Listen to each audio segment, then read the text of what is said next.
Deep in the unknown regions, beyond the edges of charted space, where hyperspace routes twist through cosmic anomalies and ancient dangers lurk in the void, there exists a world shrouded in legend and darkness.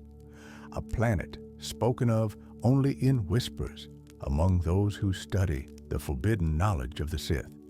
Its name carries weight in the archives of both Jedi and dark side practitioners alike, though few have ever laid eyes upon its barren surface. This is Exegol, spelled EXOGOL in the most ancient texts, and it stands as perhaps the most significant stronghold the Sith have ever claimed. Unlike Korriban, the ancestral homeworld of the Sith species, or Moraband as it came to be known in later eras, Exegol never appeared on standard star charts. The Republic never quarantined it alongside other known Sith worlds because they simply never discovered its existence. Protected by a labyrinth of spatial anomalies known as the Red Honeycomb Zone, sometimes called the Blood Net, this world remained hidden from galactic civilization for millennia. Solar storms, rogue magnetospheres, black holes, gravity wells, and phenomena far stranger created a natural barrier that made navigation to Exegol nearly impossible without specialized knowledge. The journey to Exegol required either possession of a Sith wayfinder, an ancient cosmic navigator, attuned specifically to guide travelers through the chaos, or mastery of an exhausting force technique called skywalking. Without these tools, the planet remained effectively invisible, a phantom world existing just beyond reach. This isolation served the Sith perfectly, for on Exegol they could operate with absolute secrecy, building their power in shadows so deep that even the most vigilant Jedi never suspected what transpired there. Standing on the surface of Exegol in its current state, one would find themselves in a desolate wasteland of desert flats and rocky terrain. The planet stretches out in endless expanses of barren ground, carved by massive fissures that plunge deep into the planetary crust. Lightning constantly lashes the surface, born from static discharges created when dust particles rub together in the extremely dry atmosphere. A cloud of red gas and stardust, remnants of ancient megafauna that died in the space surrounding the planet, hangs in the atmosphere, creating an additional navigation hazard and casting everything in a crimson haze. The air itself feels wrong on Exegol. The darkness is so extreme that specialized equipment must be optimized just to function in its environment. Droids require modifications, sensors need recalibration, and even the most hardened spacers report feeling an instinctive dread when approaching the world. This is no mere superstition or psychological effect. Exegol carries within it something fundamental to its very nature, something woven into the fabric of reality at this location that makes it uniquely important to those who practice the dark arts of the Sith. But Exegol was not always this way. The planet bears the scars of its history written across its surface, a testament to what happens when the dark side of the Force is wielded without restraint or mercy. To understand Exegol as it exists in later eras, we must journey back to the beginning, to a time before the Sith ever set foot upon its soil, when it was something vastly different from the dead world it would become. The verdant world that was in ancient times, before the rise of the Galactic Republic, before the Jedi and Sith waged their endless wars across the stars, Exegol presented a far different face to the galaxy. Historical records primarily found in Jedi writings and the accounts of scholars like Cleve the Elder in his work The Ramagon describe a planet teeming with life, where endless desert now dominates, forests once grew, where fissures now split the ground, rivers once flowed. The barren wasteland visitors encounter today was once a fertile paradise capable of supporting abundant forms of animal and plant life. Imagine standing on that ancient Exegol, feeling soil rich with nutrients beneath your feet instead of sterile dust, trees reaching toward a sky unmarred by perpetual storms, the sounds of creatures moving through undergrowth, the flow of water cutting channels through stone that would later become the massive crevasses excavated by Sith loyalists. This was a living world, vibrant and green, existing in harmony with the natural cycles that govern planetary ecosystems throughout the galaxy. Yet even in this pristine state, Exegol possessed something unique. Hidden beneath the beauty of its surface, woven into the very foundations of this world, existed a phenomenon that would ultimately doom it to become what it is today. Exegol was and remains a vergence in the Force. Not merely a place where the Force runs strong, but a location where the fundamental barriers between different states of existence grow thin and permeable. Force vergences exist throughout the galaxy, each possessing unique properties. Some, like the planet Gazian with its living sea, preserve knowledge across generations. Others, like Lothal, provide access to dimension-crossing phenomena, such as the world between worlds. Dagobah's dark-side cave challenged those who entered it to confront their fears and darkest potential. Mortis existed outside normal space and time entirely, home to embodiments of the Force itself. Each vergence serves a purpose. Each possesses properties that make it significant to Force users who discover them. Exegol's vergence manifested in a very specific and dangerous way. Here, at this location, the veil between life and death grew unusually thin. The boundary, separating the living world from what ancient Jedi called the netherworld of the Force, the realm where consciousness persists after death, became permeable in ways it does not elsewhere in the galaxy. This created unique opportunities for those who sought to understand, manipulate, or even transcend the normal limits of mortality. For Force users aligned with the light side, such a vergence might offer insights into the mysteries of existence, allowing communication with those who have passed beyond.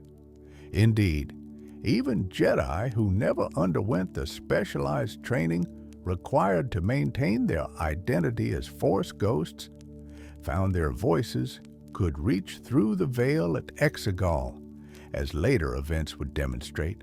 But for practitioners of the dark side, for those obsessed with power and terrified of death, Exegol represented something far more tantalizing.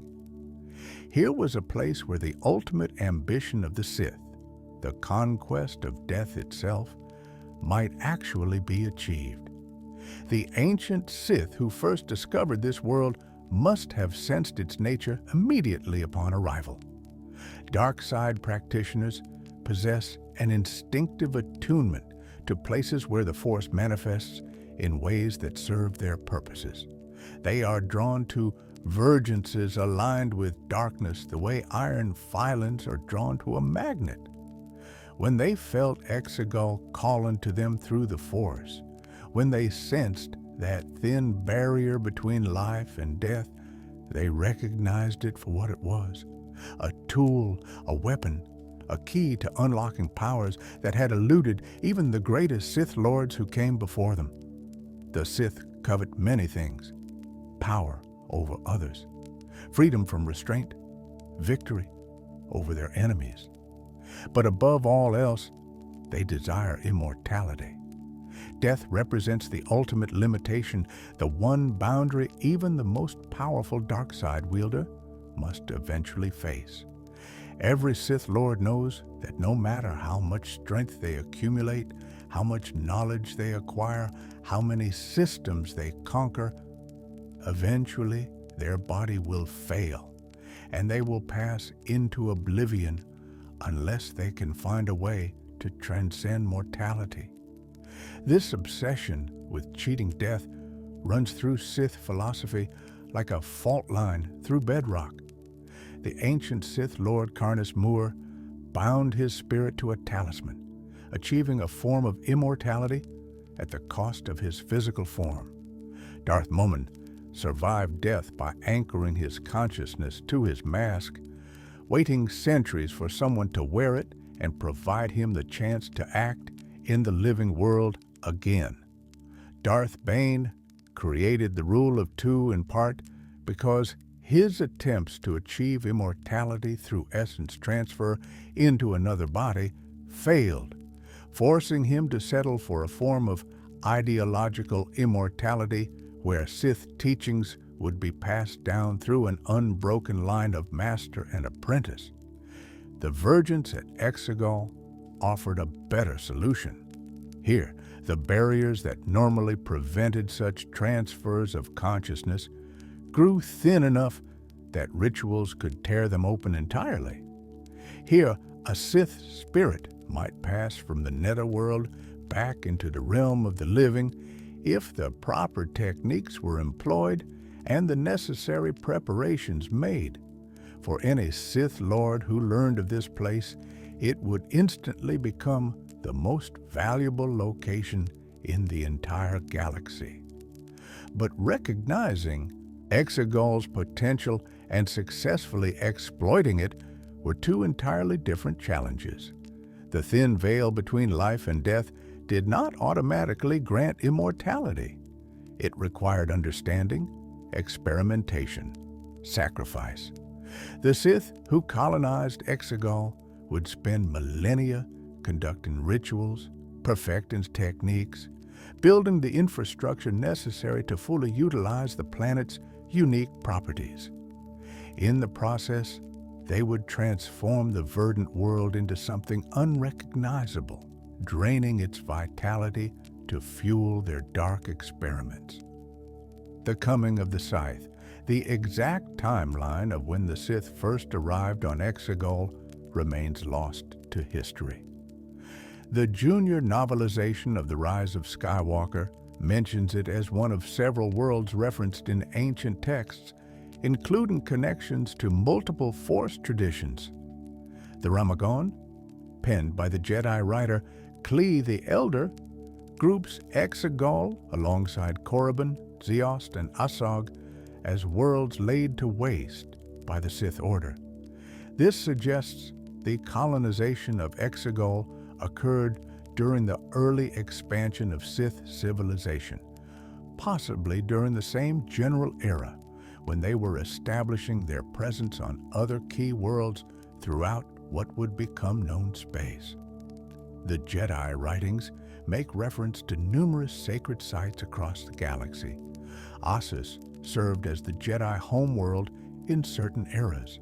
Jedha, with its ancient sanctuary and massive kyber crystal deposits, held tremendous spiritual significance. A world called Zenshiar appears in the texts, though little else is recorded about it, and somewhere in these ancient documents, carefully hidden among other references, mentions of EXOGOL could be found by those who knew what to search for and possessed the determination to piece together fragmentary clues. When the Sith arrived at the fertile world that would become EXOGOL, they did not come as conquerors in the traditional sense. There is no record of a native sentient population that required subjugation. Instead, the Sith came as colonists, as settlers seeking to establish a bastion far from the watchful eyes of the Jedi Order. They came to build something permanent, something that would endure across generations and serve as a foundation for their ultimate plans to reshape the galaxy according to their vision. The first task these ancient Sith set themselves was the construction of the Sith Citadel. This structure would serve as the centerpiece of their presence on Exegol, the heart from which their power would radiate outward. Unlike the tombs carved into the Valley of the Dark Lords on Korriban, or the temples built on Ziost, the Citadel on Exegol was designed with a very specific purpose in mind. It would be both a fortress and a laboratory, a place of worship and a facility for the most dangerous experiments the Sith could conceive. The Sith Citadel on Exegol stands as one of the earliest bastions of their order, constructed with techniques and knowledge passed down from the first Dark Lords. The location chosen for its foundation was no accident. The Sith built their citadel directly above some of the planet's deepest fissures, massive cracks in the planetary crust that stretched down into unfathomable depths. These were not natural formations, or at least they were not entirely natural. Sith loyalists dug and expanded them over centuries, excavating deeper and deeper into the rock, driven by legends that spoke of a transportative vergence hidden somewhere beneath the surface. A transportative vergence represented an even more specialized and powerful type of force anomaly. If the thin veil between life and death characterized Exegol's general nature, then the transportative vergence, supposedly buried in its depths, would provide something more specific: a gateway, a passage, a means of traveling between realms that normally remain forever separated. Whether this vergence truly existed, or whether generations of Sith cultists labored in pursuit of a myth, their excavations created the massive fissures that now characterize Exegol's surface. The design of the Sith Citadel itself reflects both practical considerations and symbolic meaning. Above ground, the structure takes the form of a large, inverted, truncated pyramid made of black stone. This distinctive shape floats impossibly above Exegol's surface, a demonstration of dark side power made permanent through Sith alchemy and architectural techniques.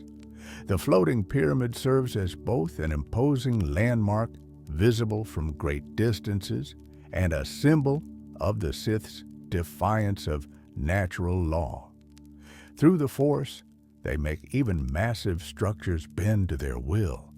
A platform extends from beneath the floating structure, designed to lower individuals and equipment down into the underground portions of the Citadel. This is where the true work of the Sith takes place, hidden from any eye that might somehow penetrate Exegol's natural defenses and observe the surface. Below ground, the Citadel expands into a labyrinth of chambers, corridors, and vast open spaces, each serving specific purposes in the Sith's grand designs. The interior spaces of the Sith Citadel speak to the ambitions and obsessions of those who built it. A grand hall stretches through one section, its walls lined with statues of ancient Sith lords. These monuments honor individuals whose names echo through dark side history: Lockfoot, Mindran, Siseri, Felkor, and notably, Naga Sado. Each statue stands as a testament to these figures' contributions to Sith knowledge and power. They serve as inspiration for current generations, while reminding all who enter that they walk in the footsteps of those who mastered the dark side before them. Naga Sado's inclusion among the statues is particularly significant. This Dark Lord led the Sith Empire in an invasion of Republic space approximately 5,000 years before the Battle of Yavin, an event known as the Great Hyperspace War. Though that invasion ultimately failed and resulted in the near destruction of the Sith Empire, Saidao earned his place in Sith legend through his ambition, his mastery of Sith sorcery, and his refusal to accept defeat, even when all seemed lost. That his likeness stands in the halls of Exegol connects this hidden world to the greater sweep of Sith history. Deeper within the Citadel lies the throne room, also called the amphitheater of the Sith Eternal. This space houses the throne of the Sith itself, an ancient seat of power that predates most of the recorded history of the Galactic Republic. The throne sits elevated, commanding a view over a wide-open area where the faithful can gather.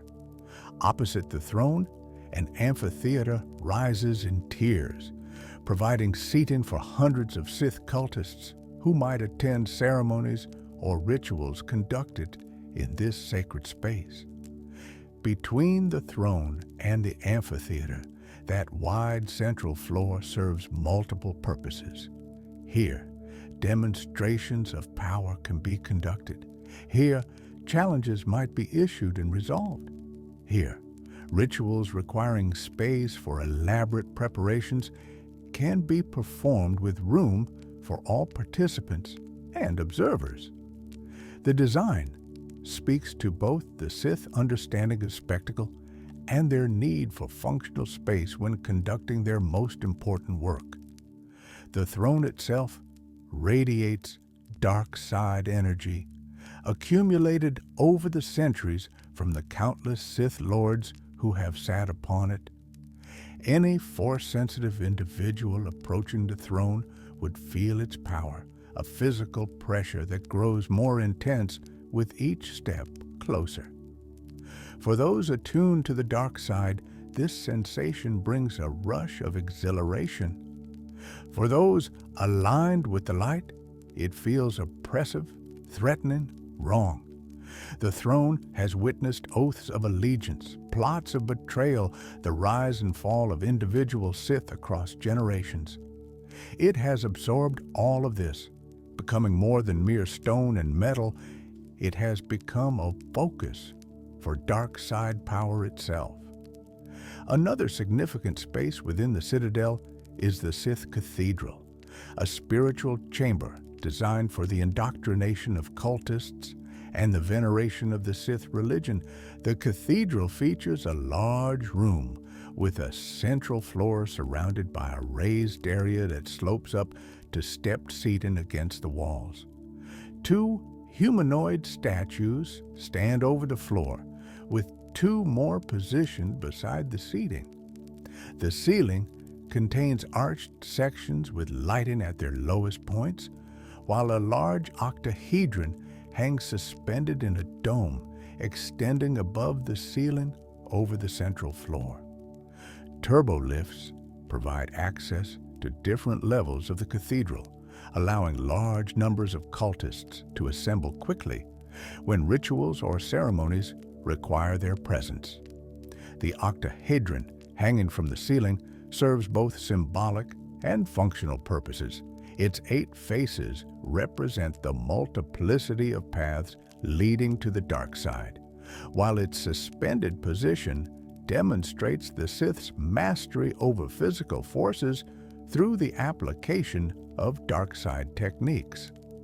The cathedral saw regular use across the millennia. Here, new initiates would be brought to receive their first exposure to Sith teachings. Here, established cultists would gather to reaffirm their dedication to the dark side. Here, those who showed exceptional promise might undergo trials that would elevate them to higher ranks within the hierarchies of the Sith Eternal. The space resonates with the accumulated emotions of countless ceremonies, the fear of initiates, the fervor of the faithful, the ambition of those seeking advancement, the cruelty of those testing them.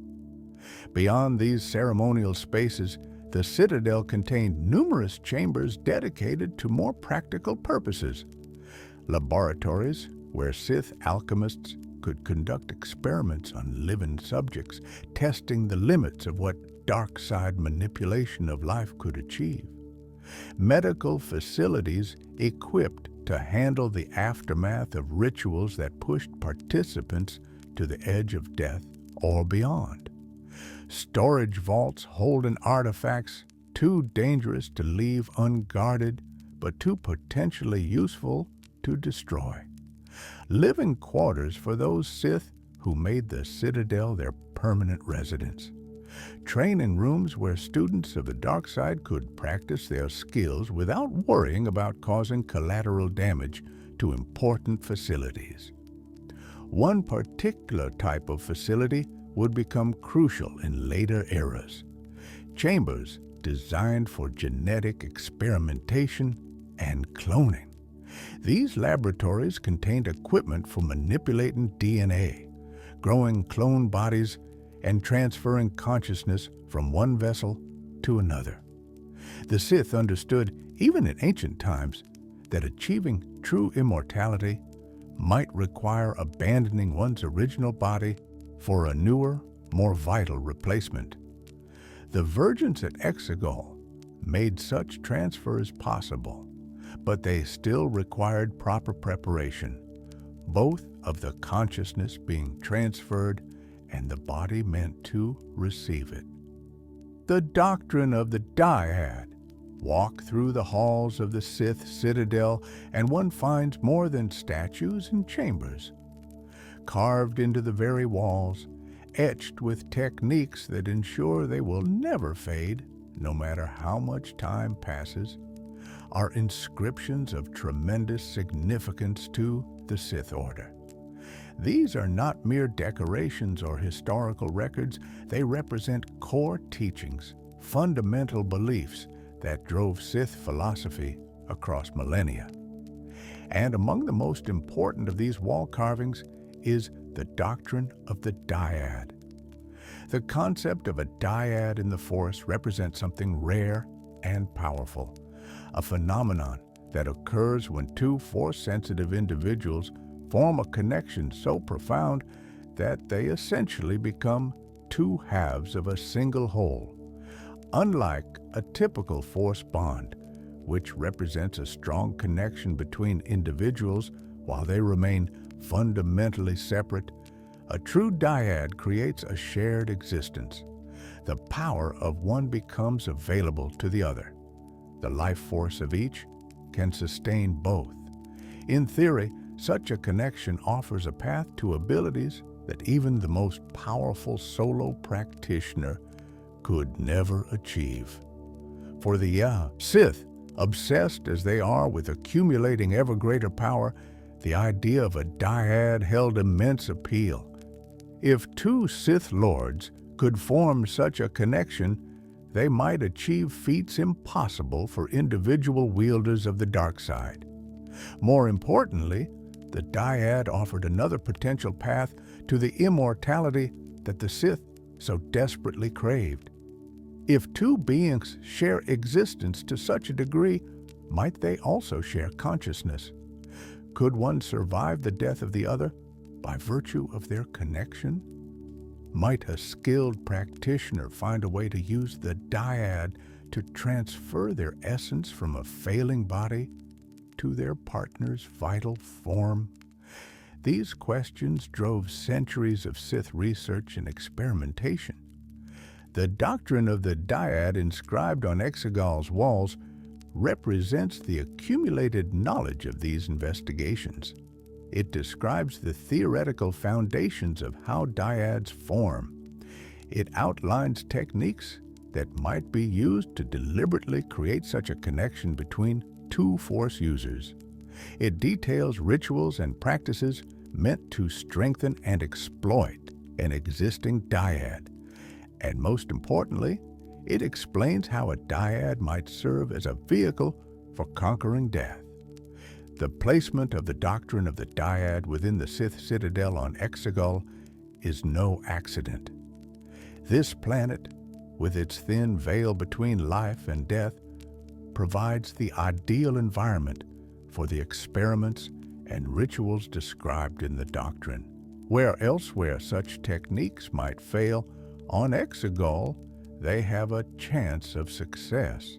The Vergence amplifies the power available to those conducting these rituals while also making the barriers between normally separate states of existence permeable enough to manipulate. Reading the inscriptions reveals the depth of Sith understanding regarding this phenomenon.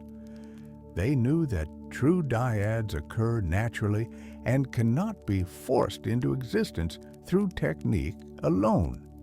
The Force itself must create the connection, bringing together two individuals whose fates and essences align so perfectly that they become mirrors of each other.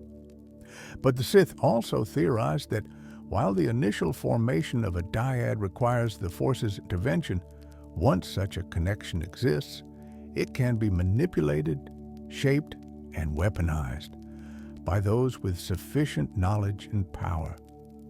The doctrine describes how a dyad's shared power could be drained by one partner, potentially granting that individual strength beyond anything achievable by a single Force user. This represents a violation of the dyad's natural balance, but the Sith care nothing for balance. They seek only power, even if achieving it requires destroying something rare and precious. The inscriptions detail the process by which one member of a dyad might absorb not just the Force power, but the very life essence of their partner, rejuvenating their own failing body at the cost of the other's death.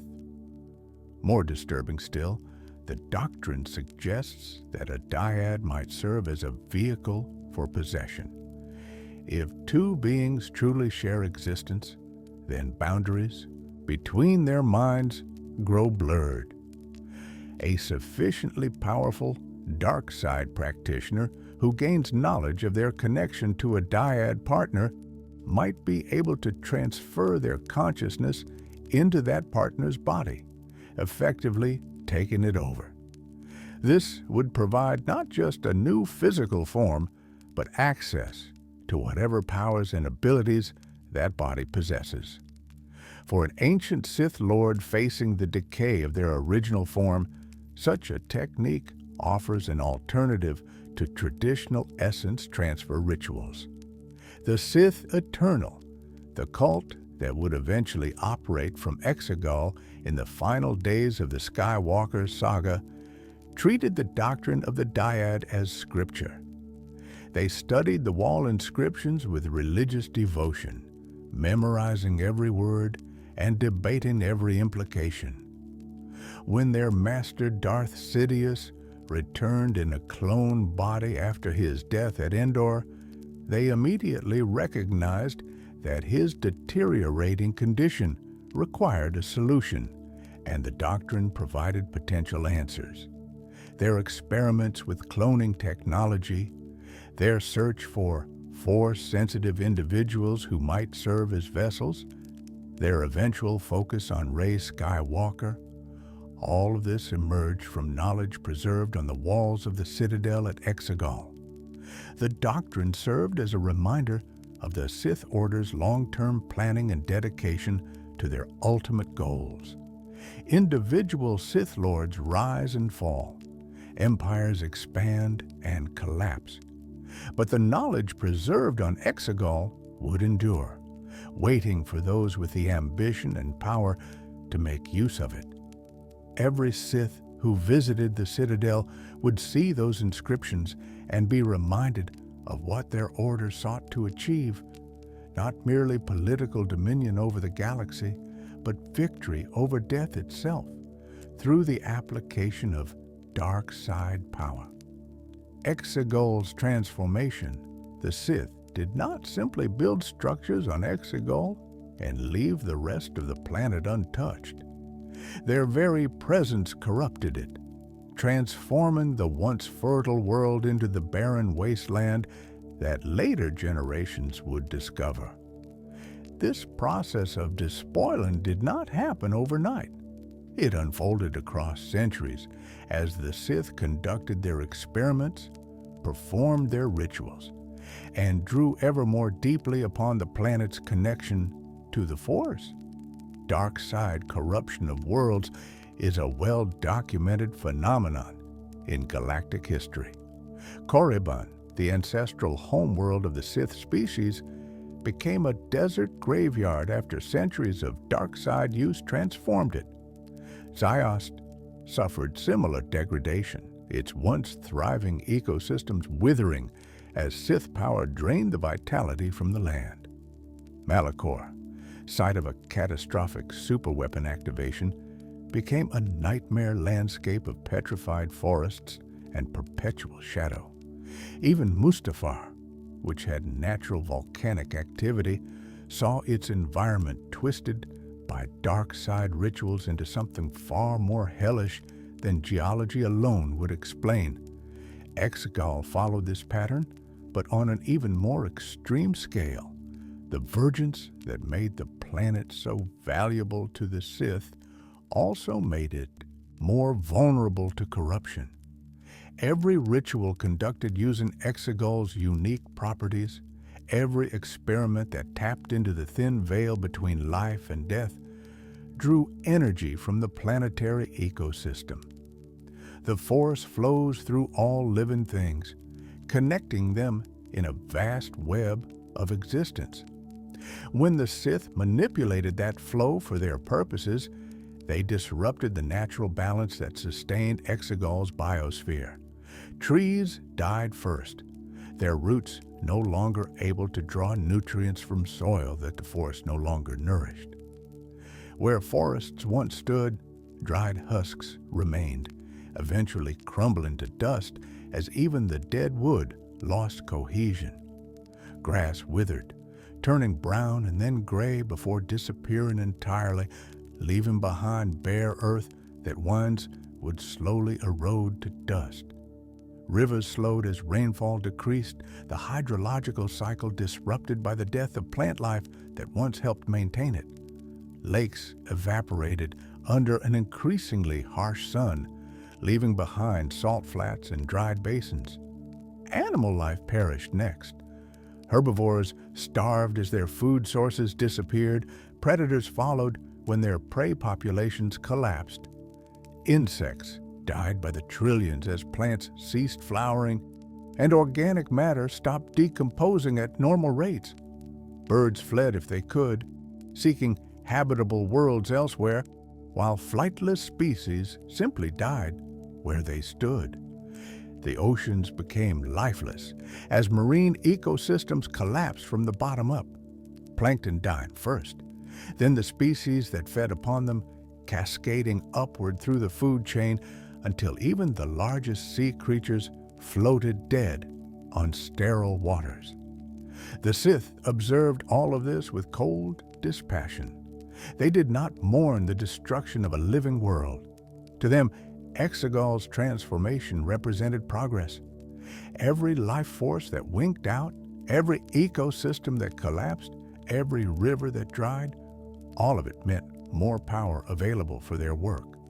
The Force that had sustained natural life now flowed into their rituals instead. The death of EXOGOL fed the ambitions of the Sith, and they considered this a worthy trade. As vegetation died, the planet's atmosphere began to change. Without plants to convert carbon dioxide to oxygen, atmospheric composition shifted. The air remained breathable, but it grew drier, harsher, carrying a faint taste of decay that never quite dissipated. Static electricity built up more easily as organic matter ceased acting as a ground, leading to the lightning storms that would eventually rage constantly across the surface. Dust particles, no longer anchored by root systems or moistened by regular precipitation, began to dominate the lower atmosphere. These dust particles created their own problems as they accumulated. Friction between particles as they moved through the air generated massive static discharges, lightning that streaked from cloud to ground and back again in displays that would have been beautiful if they weren't so dangerous. The constant electrical activity interfered with sensors and communications equipment, making EXOGOL even more difficult to approach and study. Ships entering the atmosphere had to navigate not just the red honeycomb zone beyond the planet, but also these perpetual storms once they arrived. The red gas cloud that formed around EXOGOL tells its own grim story. In the space surrounding the planet, ancient megafauna once lived. These were creatures adapted to survive in the void between worlds, feeding on cosmic radiation, solar wind, or perhaps the very fabric of space itself. They represented one of the galaxy's great mysteries, impossible creatures that nonetheless existed, thriving in an environment that should not support any form of life. The dark side corruption emanating from EXOGOL killed them. Whether they died from direct exposure to Sith power that radiated outward from the planet, or whether the disruption of natural force flows in the region destabilized whatever phenomenon allowed them to exist, the result was the same. These magnificent beings perished, their bodies breaking down into the fundamental elements of which they were composed. That material formed a red cloud that now surrounds EXOGOL, a nebula of death that serves as an additional barrier to approach, while standing as a monument to the Sith's casual destruction of marvels they never sought to understand. The massive fissures carved into EXOGOL's surface accelerated the planet's degradation. As Sith loyalists excavated deeper, pursuing legends of the transportative vergence supposedly hidden below, they cracked through multiple geological layers. This disrupted underground water tables, allowing what remained of the planet's moisture to drain into the depths, where it either evaporated or collected in inaccessible reservoirs. Magma from the planet's mantle began seeping up through some fissures, creating localized volcanic activity that further destabilized the environment. The excavations also exposed veins of kyber crystals deep within EXOGOL's crust. Kyber crystals are remarkable minerals that naturally resonate with the Force, making them essential components of both Jedi lightsabers and the focusing mechanisms of superweapons like the Death Star. On EXOGOL, these kyber veins ran particularly rich, providing the Sith with resources they would exploit for their own purposes. But kyber crystals in their natural state align with the light side of the Force. To make them serve the Sith, they must be bled through rituals of torture and corruption, forcing them to turn red as they're imprinted with dark side energy. The process of bleeding kyber crystals on an industrial scale, as the Sith would eventually do to support their weapons programs, added another layer of corruption to EXOGOL's environment. Each crystal forced to turn red released a pulse of dark side energy into the surrounding area. Multiply that by the thousands or millions of crystals that would be processed, and the cumulative effect further poisoned the planet's connection to the Force. Where life once flourished, now only death and darkness remained. By the time the Sith completed EXOGOL's transformation, the planet had become exactly what they wanted: a perfect monument to the dark side, a world so thoroughly corrupted that its very existence served their purposes. No Jedi would willingly approach such a place.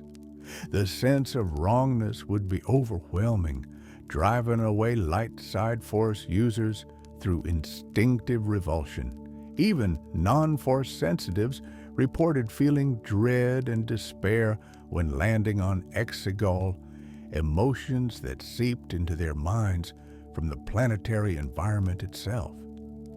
The Sith had created a fortress not through walls and weapons alone, but through the corruption of an entire world. Exegol became simultaneously a base of operations, a laboratory for dark experimentation, a temple for worship of the dark side, and a weapon that influenced the very minds of those who approached it. This represented the ultimate expression of Sith philosophy, taking something beautiful and living, draining it of all vitality, and transforming it into a tool for the acquisition of power. For thousands of years after the Sith established their presence on Exegol, the planet remained effectively unknown to the broader galaxy. While the Republic expanded across known space and the Jedi Order grew in influence, Exegol continued existing in its pocket of isolation, hidden behind layers of natural hazards and deliberate secrecy.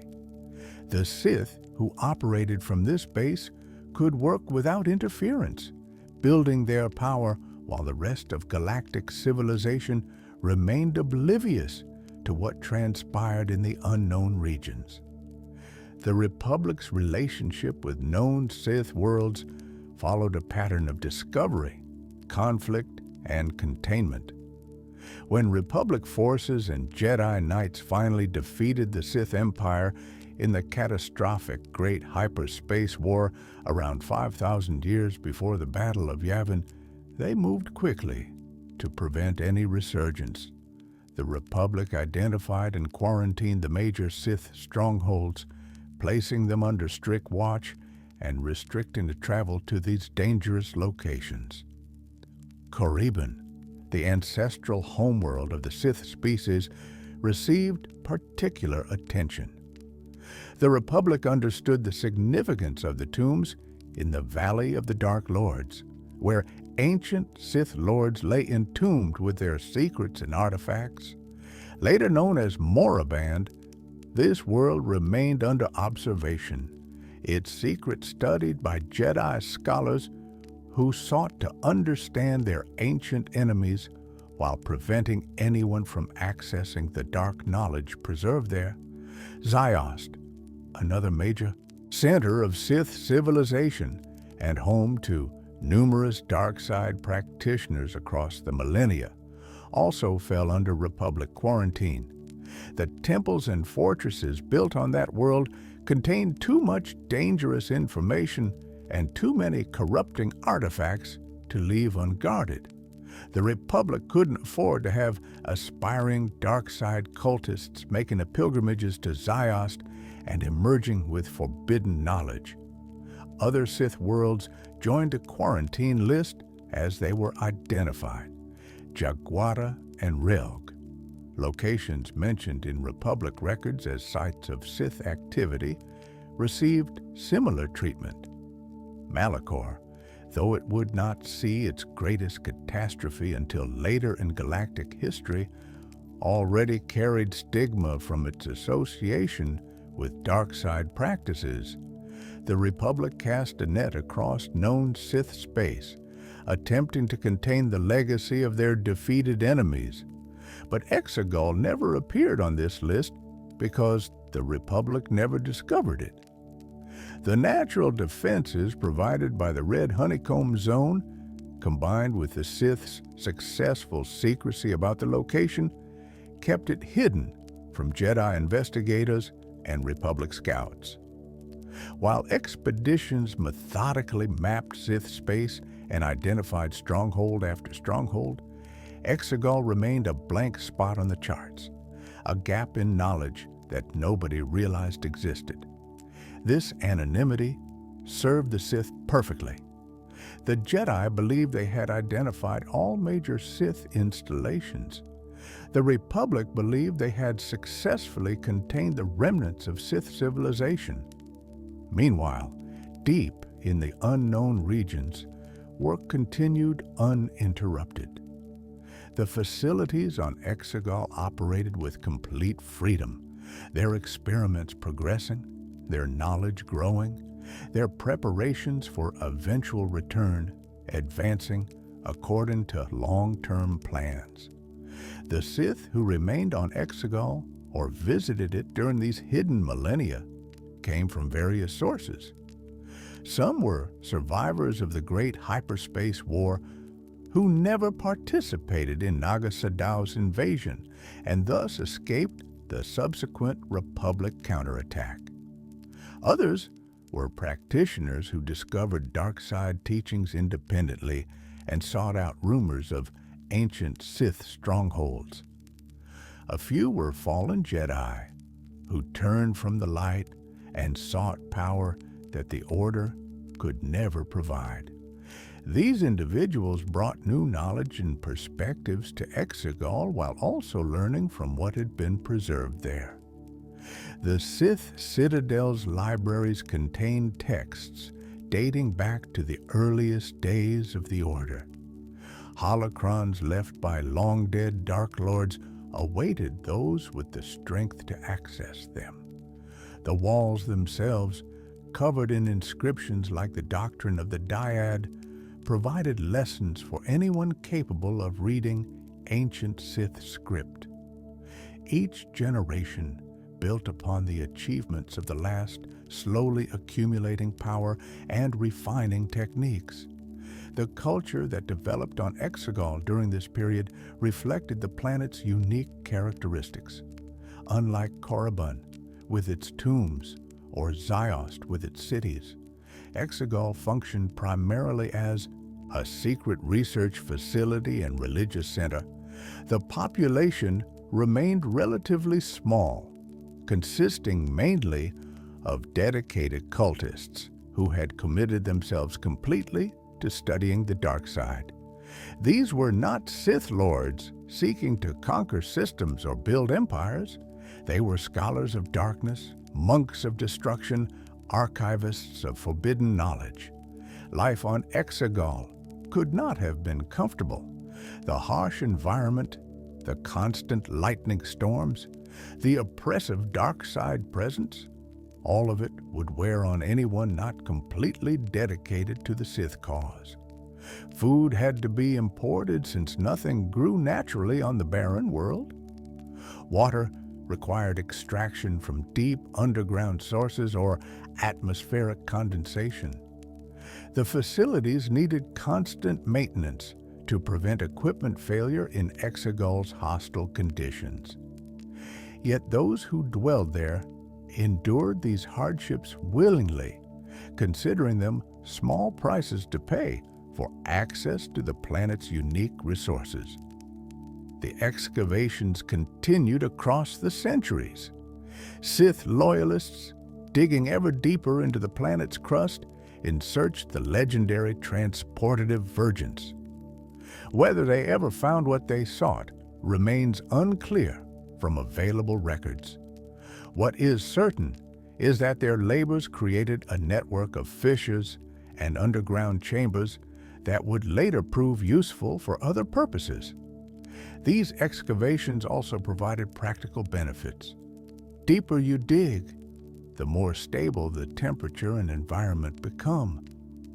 The underground portions of the Citadel remained more comfortable than the surface installations, protected from the lightning storms and extreme temperature swings.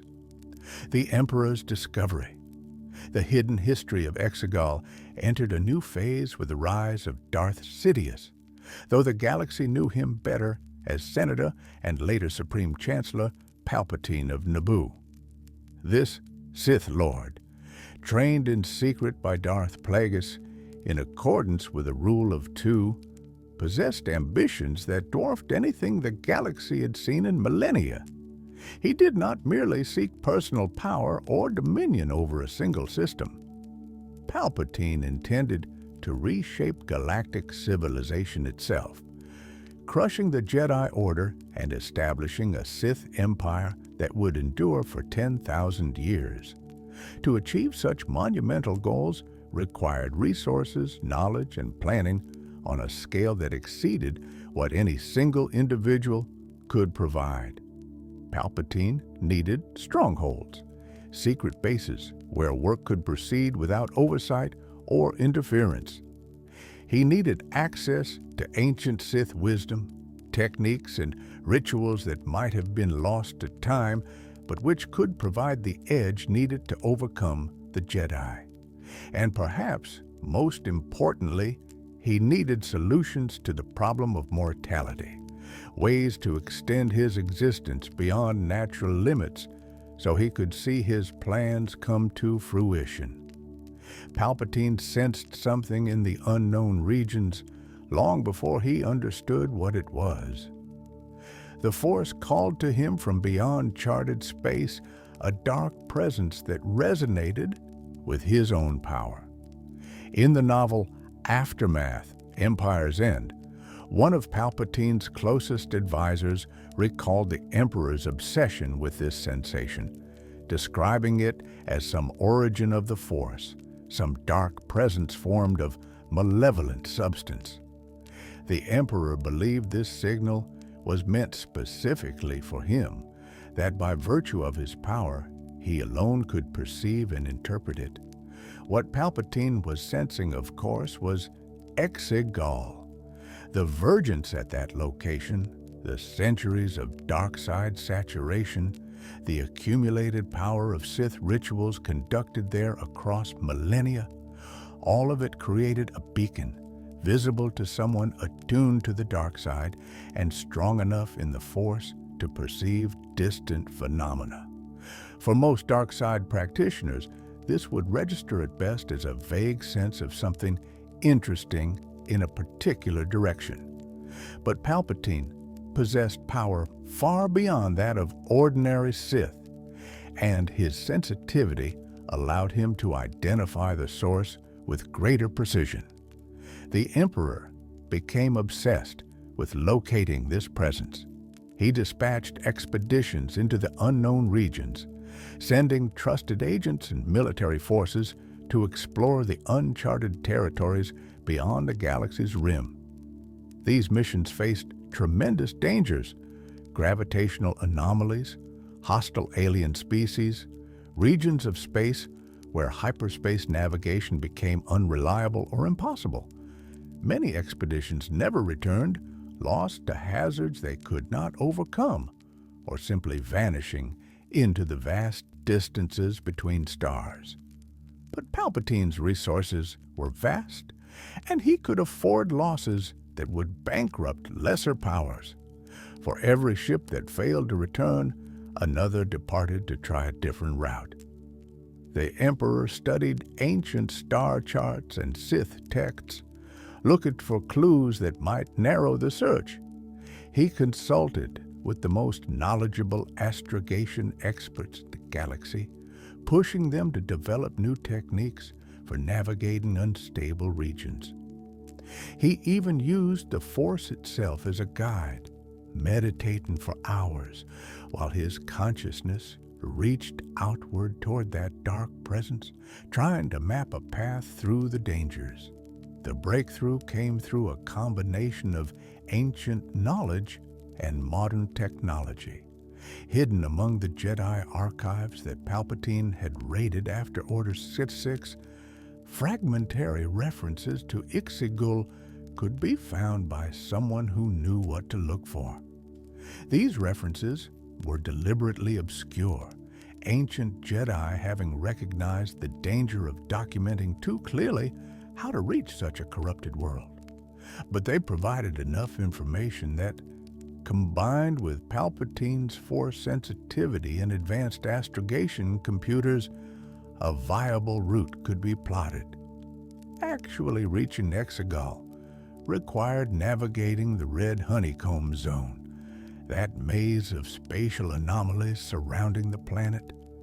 The zone earned its name from the appearance it presented on sensor scans, a three-dimensional web of hazards resembling a honeycomb structure, colored red by the gas cloud formed from dead megafauna. Safe passages existed through this barrier, but they were not static. They shifted based on interactions between the various anomalies, meaning that a route that worked one day might be suicidal the next. The solution involved Sith wayfinders. These ancient devices, also called cosmic navigators, had been created specifically to guide travelers to Exegol through the constantly changing hazards. A wayfinder used a combination of advanced technology and dark side attunement to calculate safe routes in real time, updating continuously as conditions changed. Possession of a wayfinder transformed the journey to Exegol from a near impossibility to a manageable, if still dangerous, voyage. Palpatine ensured 2 wayfinders were created during this period. One he kept for himself, storing it in his throne room aboard the second Death Star, where it would be accessible but secure. The other he gave to Darth Vader, his apprentice, who placed it within his fortress on Mustafar. The fact that Palpatine created these devices indicates he had successfully identified EXOGOL's location by this time, likely during the Clone Wars or shortly after the rise of the Empire. When Palpatine first set foot on EXOGOL, he must have felt the full power of the Vergence immediately. For a Sith Lord of his caliber, the sensation would be intoxicating. Here was a place where the boundaries between life and death grew thin, where rituals that might fail elsewhere had a chance of success, where the dark side sang with a strength unmatched anywhere else in the galaxy. This was exactly what he had been seeking, the tool he needed to ensure his plans could survive even his own death.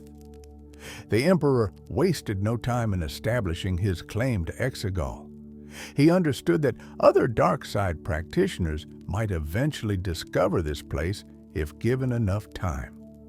The planet needed to become exclusively his domain, defended against intruders, and prepared to serve his purposes. Palpatine began assigning resources to modernize Exegol's ancient facilities, bringing them up to Imperial standards while expanding their capabilities to match his ambitious goals.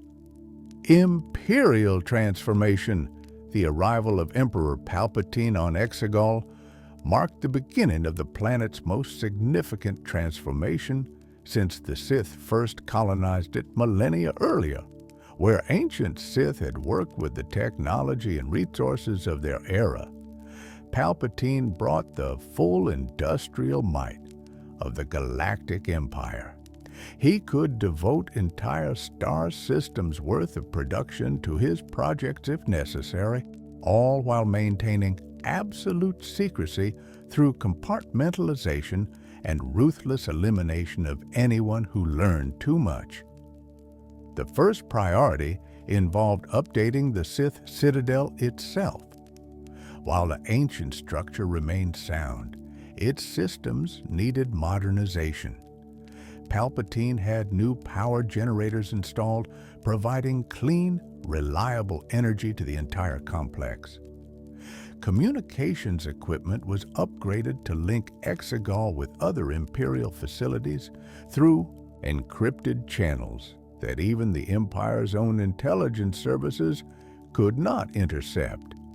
Security systems incorporating both technology and Sith sorcery were implemented, creating defenses that would challenge even powerful Force users. The laboratories within the Citadel received particular attention.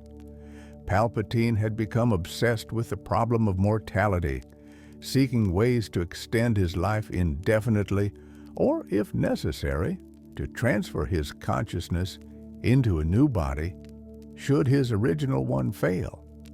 The Vergence at Exegol made such transfers theoretically possible, but the practical challenges remained daunting.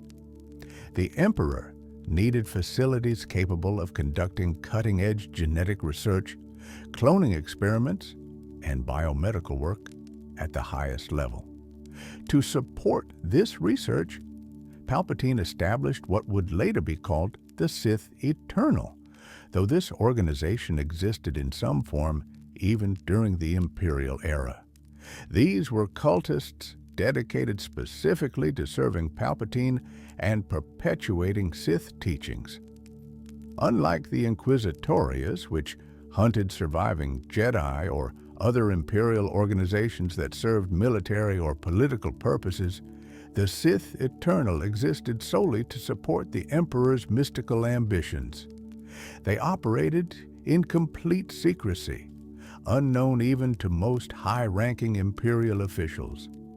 The Sith Eternal took up residence in the Citadel on EXOGOL, dedicating themselves entirely to the Emperor's work. These were not Force-sensitive individuals for the most part, as training such people in the dark side would violate the rule of two that Palpatine ostensibly followed. Instead, they were highly intelligent scientists, engineers, and scholars who combined technical expertise with fanatical devotion to the Sith religion. They believed utterly in Palpatine's divinity and considered serving him the highest purpose to which they could dedicate their lives. Under the direction of the Sith Eternal, EXOGOL's laboratories began experimenting with cloning technology in earnest. The goal was to create bodies that could serve as vessels for the Emperor's consciousness, perfect replacements that would allow him to continue existing indefinitely by jumping from one form to another.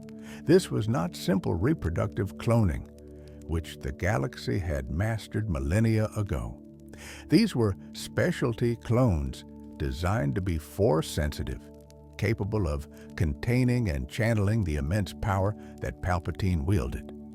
The challenge proved more difficult than anticipated. Clones created on EXOGOL, saturated as it was with dark side energy, deteriorated more quickly than normal. The very environment that made consciousness transfer possible also damaged the bodies meant to receive that consciousness. The clones would grow successfully, but their cells showed premature aging, their organs failed faster than they should, and their connection to the Force remained inconsistent. Some clones couldn't channel the Force at all, despite being genetic copies of Force-sensitive individuals. Others could touch the Force, but lacked the power needed to contain Palpatine's full essence. The Sith Eternal experimented with different approaches. They tried creating strand casts, artificially constructed beings grown from modified genetic material, rather than straight clones. They experimented with genetic engineering, attempting to create better bodies than nature could produce. They studied the effects of different growth environments, trying to find ways to counteract EXOGOL's corrupting influence. Some experiments produced promising results. Others created abominations that had to be destroyed before they could escape containment. One experiment in particular would have far-reaching consequences. The Sith Eternal created a clone of Palpatine that survived to adulthood but could not wield the Force. This individual represented a failure in terms of the Emperor's goals. He could not serve as a vessel for Palpatine's consciousness transfer. Yet the clone possessed something unexpected: free will. Unlike the purpose-built constructs that the Sith Eternal created to be obedient, this clone began thinking and feeling independently. He had hopes, fears, desires that were his own rather than programmed responses. This clone, whose name history would never record, eventually did something that no one expected. He escaped EXOGOL.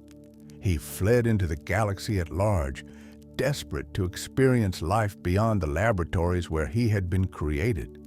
He eventually married and fathered a daughter, naturally, something the Sith Eternal had not anticipated.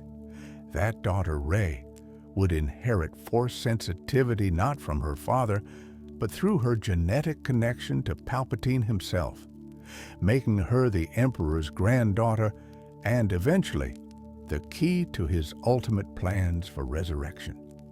While cloning research continued, Palpatine also directed the Sith Eternal to begin another massive project, the construction of a secret fleet. The Emperor understood that his empire might not endure forever, despite his best efforts.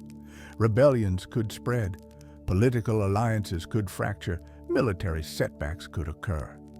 If the unthinkable happened and the Empire fell, Palpatine needed a contingency, a hidden force that could emerge to re-establish Sith dominion over the galaxy.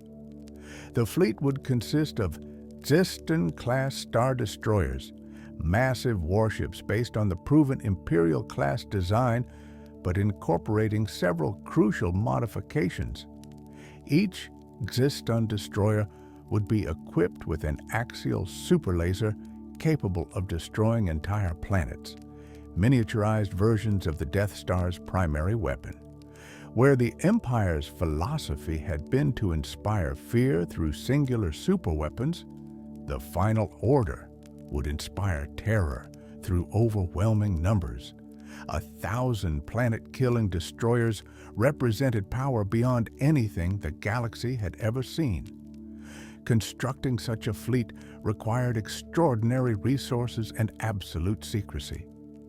The Sith Eternal began modernizing the ancient shipyards on EXOGOL, facilities that had existed in primitive form since the planet's colonization, but which now needed to function at Imperial standards. These shipyards were built into the massive fissures that Sith loyalists had excavated across the millennia, massive underground construction bays where destroyers could be assembled completely out of sight. The shipyards were designed to be highly automated. A fleet of 1,000 Star Destroyers would require millions of crew members if built conventionally, far more people than could be kept secret. Instead, the Sith Eternal developed automated construction systems that required relatively few sapient supervisors.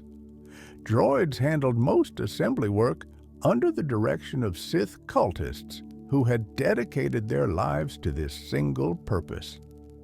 Components were manufactured on-site when possible, with only the most specialized equipment requiring discreet importation from outside sources. Funding such a project required tapping into resources that even the Emperor's vast wealth might not cover through normal channels.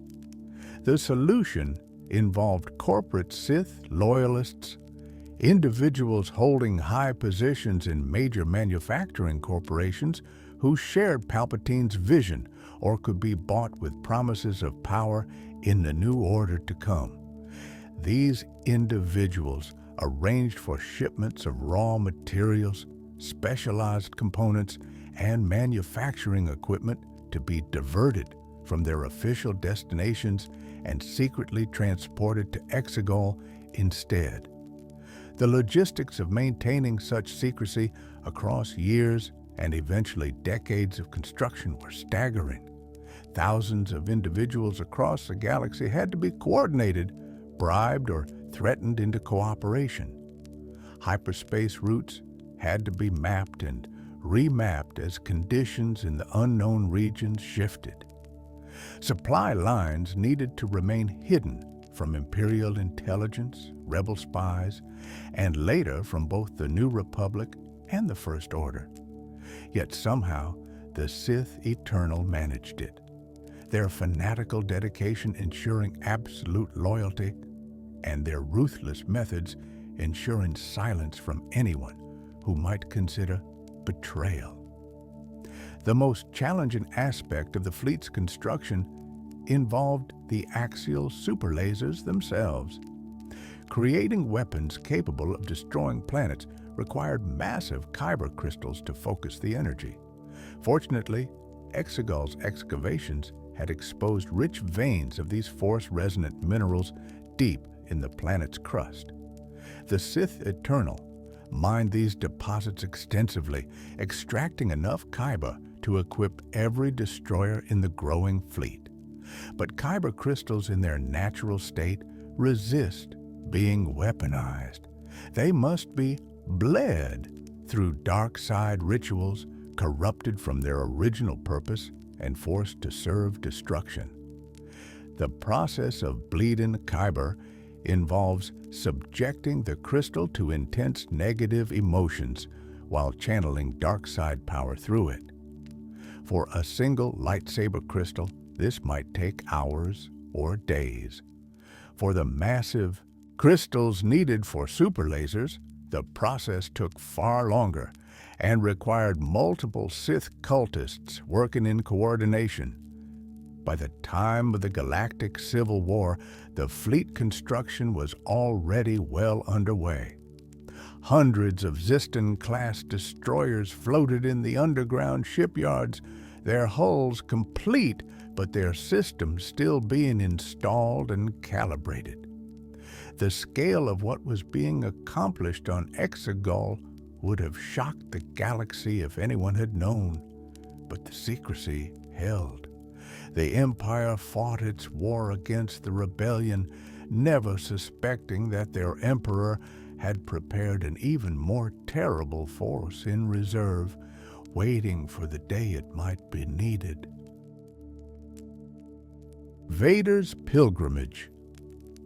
The events occurring between The Empire Strikes Back and Return of the Jedi proved pivotal in EXOGOL's history, for it was during this period that Darth Vader himself traveled to the hidden Sith world. The circumstances surrounding this visit speak to the complicated relationship between Palpatine and his apprentice, a dynamic built on mutual exploitation, mistrust, and the constant tension of the rule of two. After the Battle of Hoth, Vader had failed to capture Luke Skywalker despite coming tantalizingly close to turning his son to the dark side. The Emperor was displeased.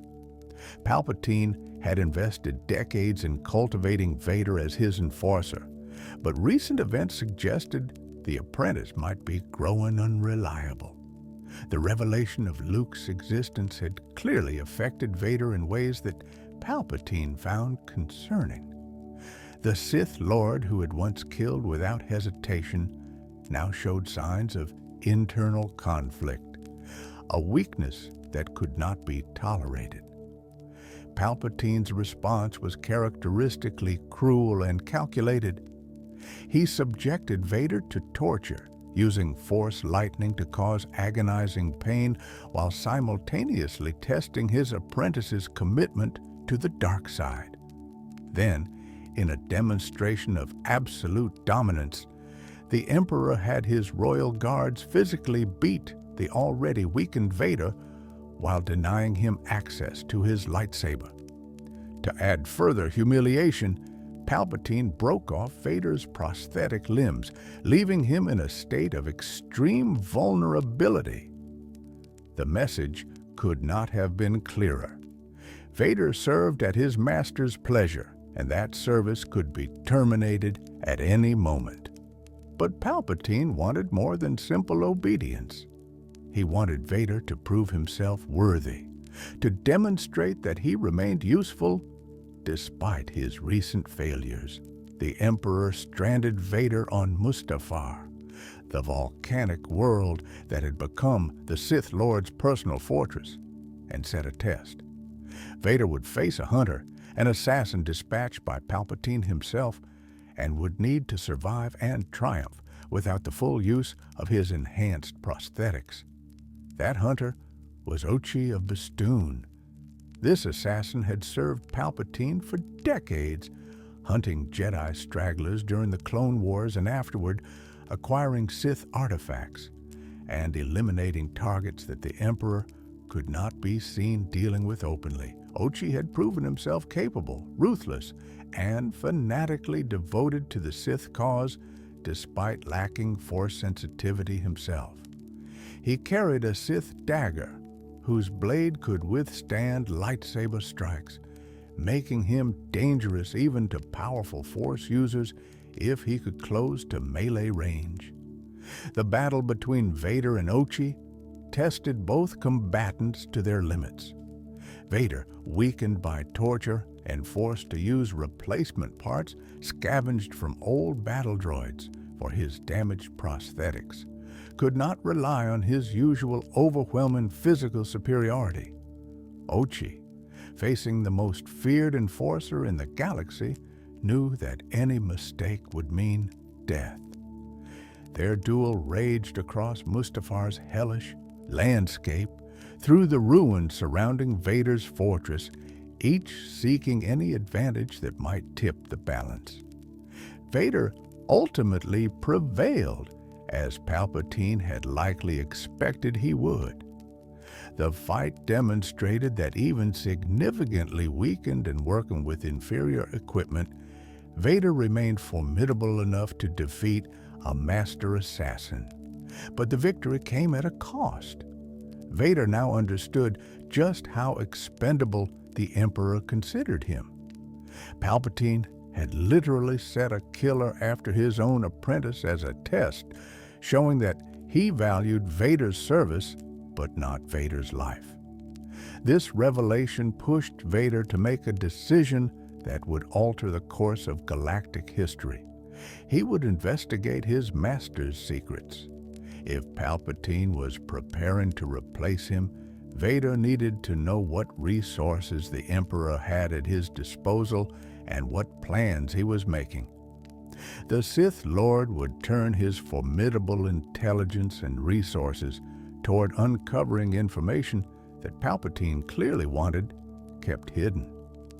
Ochi, having lost his duel but demonstrated his capabilities, found himself in a strange position. Rather than kill the assassin, Vader offered him a different arrangement: service directly to Vader himself rather than to the Emperor alone. Ochi, pragmatic above all else, recognized that continuing to work for Palpatine alone might eventually result in being sent on a suicide mission. Aligning with Vader provided a degree of protection while still maintaining his connection to Sith power. He accepted. Working together, Vader and Ochi began piecing together clues about Palpatine's secret stronghold.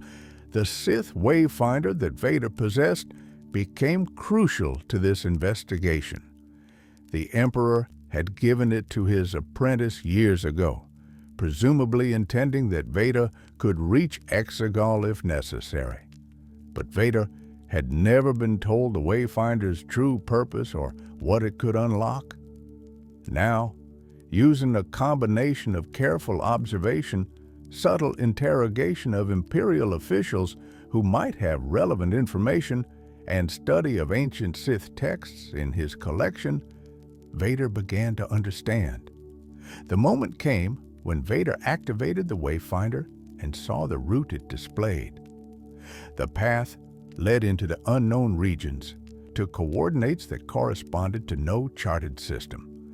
This could only mean one thing. Palpatine had found a hidden stronghold, likely drawing on ancient Sith knowledge to locate it.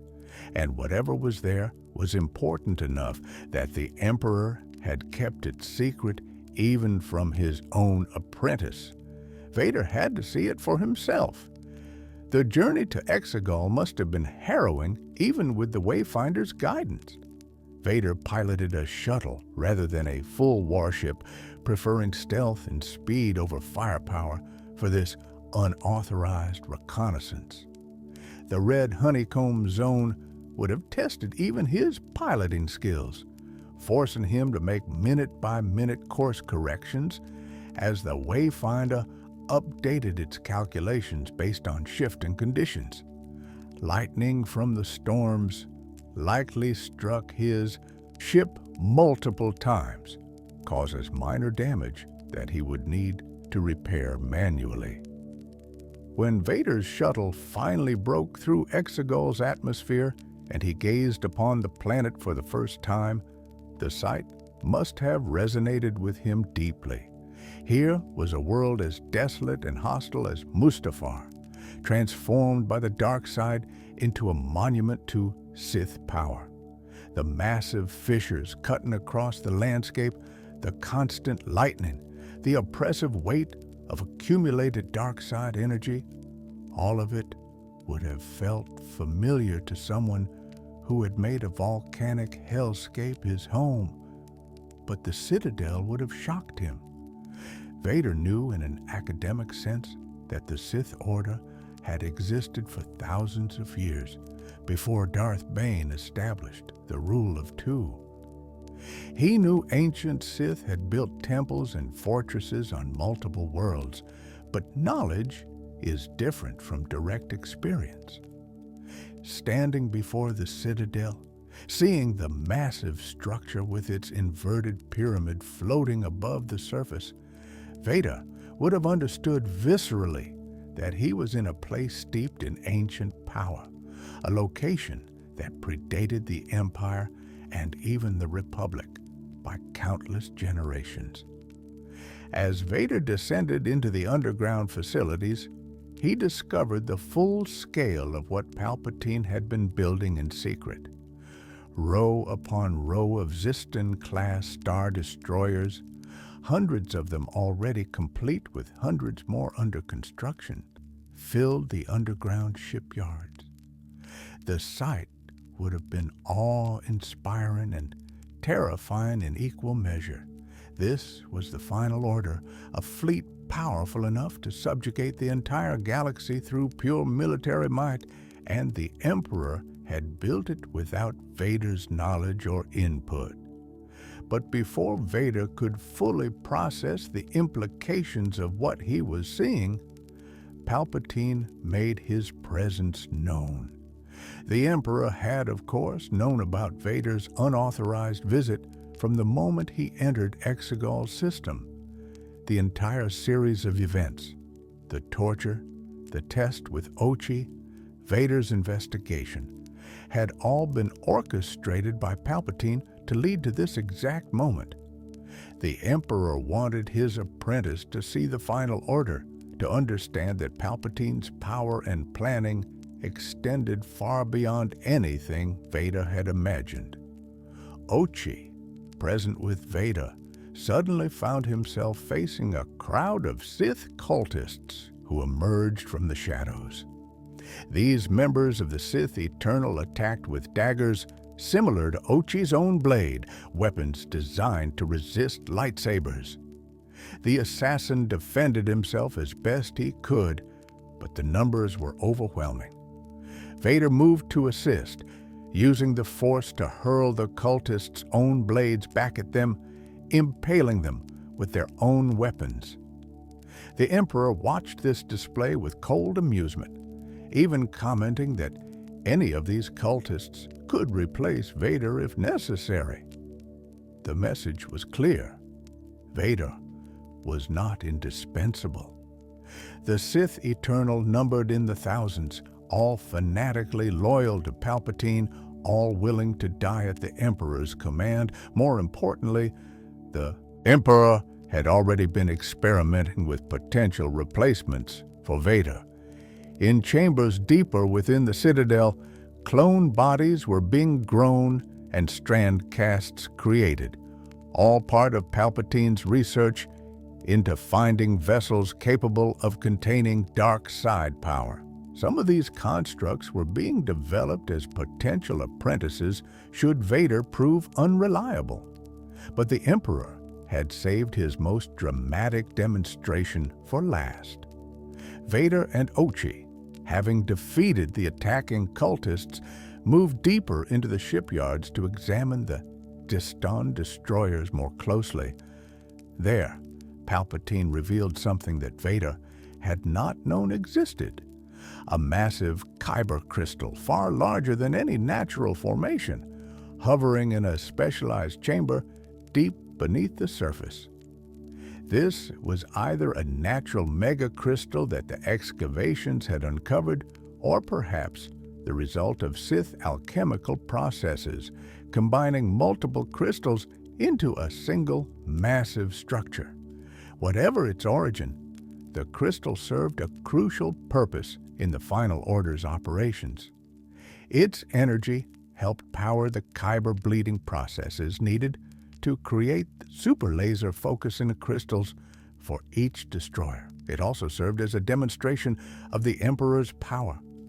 Palpatine, reaching out through the Force, initiated a kyber bleeding ritual of unprecedented scale, forcing the massive crystal to turn red all at once. The energy released in that moment sent out a wave of dark side power so intense that it blinded Ochi, burning his eyes and forcing him to wear a specialized visor for the rest of his life. For Vader, the experience was different but no less overwhelming. The surge of dark side energy washed over him, and he felt the full weight of his master's power. Palpatine was demonstrating beyond any doubt that the Emperor operated on a scale Vader could not match. The apprentice might be strong, might be the chosen one whose potential once promised to bring balance to the Force. But the Master had outmaneuvered him at every turn. Vader had thought he was investigating Palpatine's secrets without permission. In reality, he had been guided step by step to a revelation designed to reinforce his subservience. Vader submitted. He had no choice. To rebel now, in this place, surrounded by thousands of loyal cultists and standing before a fleet of planet-destroying warships, would be suicide. More importantly, he understood that Palpatine's plans extended beyond anything he had suspected. The Emperor was preparing for scenarios that Vader hadn't even considered, building contingencies that would allow Sith dominion to endure even if the Empire itself fell. Fighting such long-term planning seemed futile. This visit to EXOGOL marked a turning point in Vader's psychology. He remained loyal to Palpatine outwardly, continued serving as the Emperor's enforcer, and gave no obvious sign of doubt. But internally, the seeds had been planted. Vader had seen that he was ultimately expendable in his master's plans. He had witnessed the Emperor's preparations for a future that might not include him. And critically, he had learned of EXOGOL's location and significance, knowledge that would prove important later. When Luke Skywalker confronted Vader aboard the second Death Star, when the young Jedi appealed to the good still in his father, when Vader faced the choice between letting the Emperor kill his son or intervening to save Luke, the memories of EXOGOL must have played some role in his decision. Vader knew that Palpatine would persist, that the Emperor had backup plans and secret strongholds where work would continue even if the Empire fell.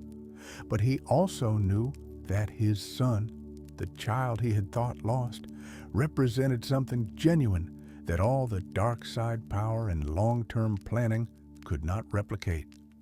Vader made his choice.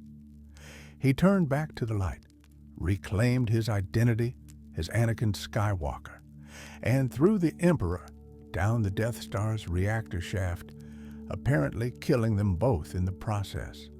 The galaxy celebrated the fall of the Empire and the redemption of Anakin Skywalker.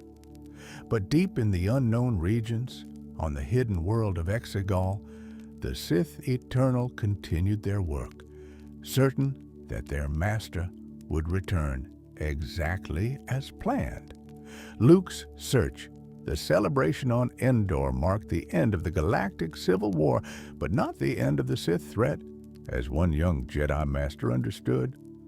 Luke Skywalker had confronted Emperor Palpatine directly and witnessed his apparent death. He had been there when his father, redeemed in his final moments as Anakin Skywalker, passed into the Force. Luke had every reason to believe the Sith had finally been defeated for good. Yet something troubled him in the aftermath of victory, an instinct that would not be ignored. The Force spoke to Luke in ways it had never done before his final confrontation with the Emperor. He experienced visions of dark side power gathering somewhere beyond known space. He sensed unfinished business, loose threads that if left alone might eventually tangle the galaxy in darkness once more. These were not clear, specific warnings. The Force rarely works that way. Instead, they manifested as feelings of unease, dreams that woke him in the night with his heart racing, moments of clarity where he knew with absolute certainty that his work as a Jedi was far from complete. Luke began investigating the Empire's secret projects and hidden installations. As the New Republic formed and began its own examination of Imperial records, he gained access to fragmentary intelligence about expeditions into the unknown regions. There were references to resources being diverted to classified programs, personnel transfers to unspecified locations, shipping manifests that ended in blank spaces where destinations should be listed. Someone had been conducting major operations beyond the Republic's borders, and given the circumstances, Luke suspected Palpatine's personal involvement.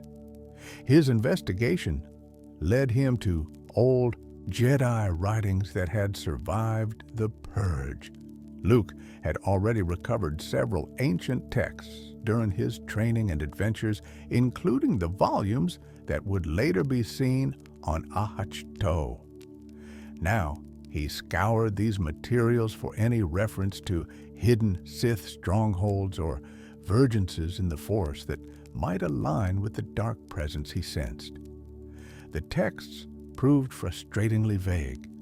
The ancient Jedi had been careful not to document such dangerous knowledge too explicitly, but careful reading revealed patterns, mentions of names that appeared in other contexts, descriptions of phenomena that Luke now recognized as associated with the dark side. One name appeared with particular frequency in the oldest texts, written in several ancient languages and across multiple documents separated by millennia.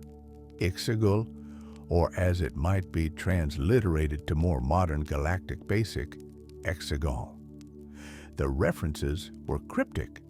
They described it as a world where boundaries grew thin, where death held less power, where those seeking immortality eventually found their way.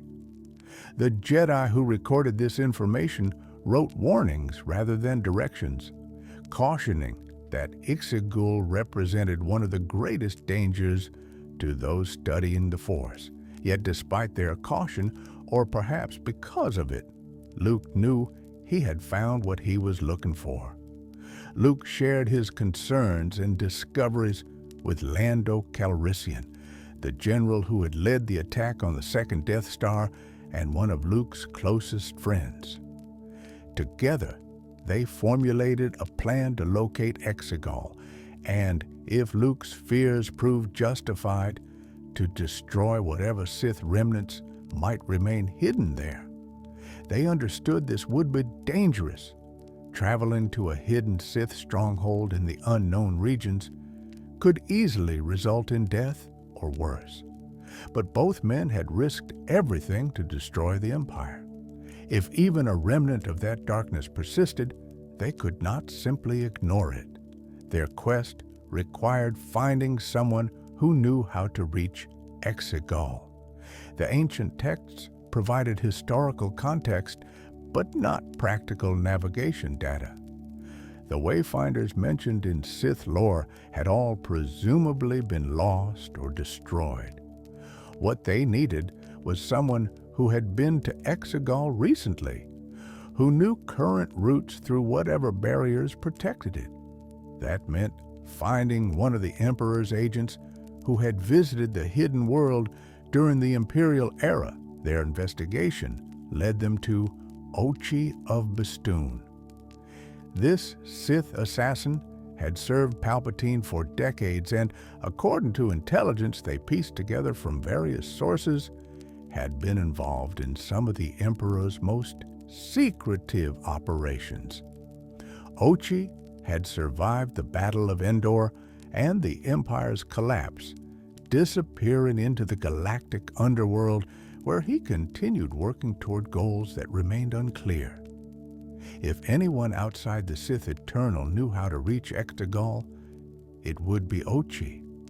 But Ochi had gone to ground, operating with extreme caution in the aftermath of the Empire's fall.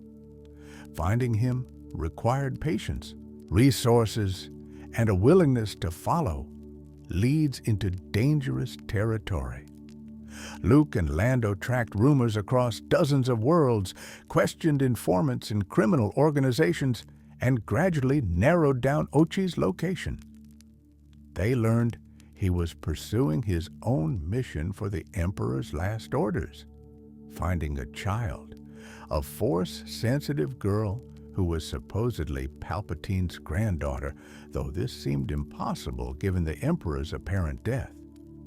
The chase led them to Pasayana, a desert world in the Mid-Rim. They arrived too late to catch Ochi directly, but they found evidence of his presence, witnesses who had seen him, reports of a distinctive ship matching his vessel's description. More troubling, they uncovered information suggesting Ochi had murdered a couple, a man and woman who had been protecting a child. The assassin had interrogated them about the child's location, and when they refused to provide it, he killed them both. This discovery horrified Luke. If Ochi was hunting a child on Palpatine's orders, and if that child truly was Force-sensitive, she needed protection immediately. But Ochi had disappeared into the Forbidden Valley, a particularly treacherous region of Pasana where quicksand-like Shiftil mires made travel dangerous. Luke and Lando attempted to follow, but the trail went cold. They found Ochi's land speeder abandoned, damaged beyond use. Of the assassin himself, there was no sign. He had likely perished in the mires while fleeing or searching for something. Among Ochi's effects, they discovered several items of interest. His ship, the Bestoon Legacy, contained records of his travels and missions. There was a Sith dagger, whose blade bore inscriptions in Ur-Kittet, the ancient Sith language. Most importantly, there were references to a mask, something called Panshard's Mask, which supposedly provided access to hidden Sith knowledge. Luke managed to track down this artifact through considerable effort and, believing it represented a threat, destroyed it. Luke believed at the time that by destroying Panshard's mask, he had eliminated a crucial link in whatever chain might allow the Sith to return. He did not realize that the mask was only one piece of a much larger structure of contingencies that Palpatine had established. More critically, he never found a wayfinder that could guide him directly to EXOGOL. Ochi must have had one or known where to find one, but whatever knowledge the assassin possessed died with him in the Pasana desert. The quest took a darker turn when Luke attempted to use Jedi meditation techniques to locate EXOGOL directly through the Force. He traveled to Tython, site of an ancient Jedi temple and itself a vergence where the Force ran particularly strong. From this location, Luke hoped to project his consciousness across vast distances, find an EXOGOL by sensing its dark side signature. The technique was dangerous and exhausting, requiring him to enter a deep meditative trance while his spirit traveled beyond his body. Luke succeeded in reaching Exegol through this method, his consciousness manifesting on the planet's desolate surface. For one brief moment, he stood on the hidden Sith world, seeing with his own eyes the barren landscape and the citadel rising in the distance. He had found it, the source of the darkness he had sensed, the hidden stronghold where Sith plans continued unfolding. But before he could explore further or learn any concrete details, Exegol's defenses activated. 9 Sith spirits materialized around Luke, ancient wraiths of Dark Lords who had died long ago, but whose essences remained bound to Exegol through dark side rituals. These were not mere Force ghosts of the sort that Jedi became. They were corrupted, twisted remnants of consciousness that had persisted through unnatural means. They attacked Luke's projected form, attempting to destroy or capture his spirit before it could return to his body. Luke found himself in a spiritual battle unlike anything he had experienced before. He matched the Sith spirits with his own power, using Jedi techniques to defend against their assaults, while simultaneously trying to break away and return to his physical form on Tython. The 9 opponents proved overwhelming, even for a Jedi of Luke's caliber. He began to falter, his defenses weakening, his connection to his distant body growing tenuous. Then, unexpectedly, help arrived. Another Force ghost manifested beside Luke, Anakin Skywalker, his father, appearing in his restored form as he had been before his fall to the dark side. Anakin joined the battle, fighting alongside his son against the Sith spirits. Together, father and son managed to hold back the ancient darkness long enough for Luke to break free and return his consciousness to his body. This experience left Luke shaken. He had found Exegol, confirmed that Sith power persisted there in some form, but he had also learned that the planet's defenses were formidable. More troubling, the fact that even Anakin's Force ghost seemed unable to fully penetrate those defenses suggested that whatever the Sith had built on Exegol ran deeper than a simple stronghold. The Vergence itself fought against light side intrusion, or perhaps something their actively blocked attempts by Force ghosts to intervene. Luke attempted other approaches to reaching Exegol physically, but all failed. Without a wayfinder or direct coordinates, navigating to the planet proved impossible. The route he had briefly sensed during his spiritual projection disappeared from his awareness when he returned to his body. The Force did not provide such practical navigation data even to those who had briefly stood in a distant location. Eventually, other priorities demanded Luke's attention, particularly his efforts to rebuild the Jedi Order by training a new generation of Force-sensitive students. The knowledge that Exegol existed and posed a continued threat gnawed at Luke, but he could not abandon his other responsibilities to pursue an apparently impossible quest. He continued studying what records he could find, hoping to eventually discover a reliable route to the hidden world. But time ran out before he could succeed. The tragedy at his Jedi temple, the fall of his nephew Ben Solo to the dark side, and Luke's subsequent self-exile to Ahch-To brought this particular quest to an end. On Ahch-To, surrounded by ancient Jedi texts and contemplating his failures, Luke must have thought often about Exegol. He had been right that the Sith threat was not truly ended. He had correctly identified that something dark persisted in the unknown regions. But his inability to reach that darkness and destroy it meant the threat remained growing in power while the New Republic remained ignorant of its existence. The question of what might have happened if Luke had succeeded in reaching Exegol would haunt him in his final years. The Final Order, complete. While Luke searched in vain and the New Republic struggled to establish itself, work on Exegol continued unabated. The Sith Eternal labored with religious devotion, maintaining the facilities, advancing their experiments, and above all, continuing construction of the Final Order fleet.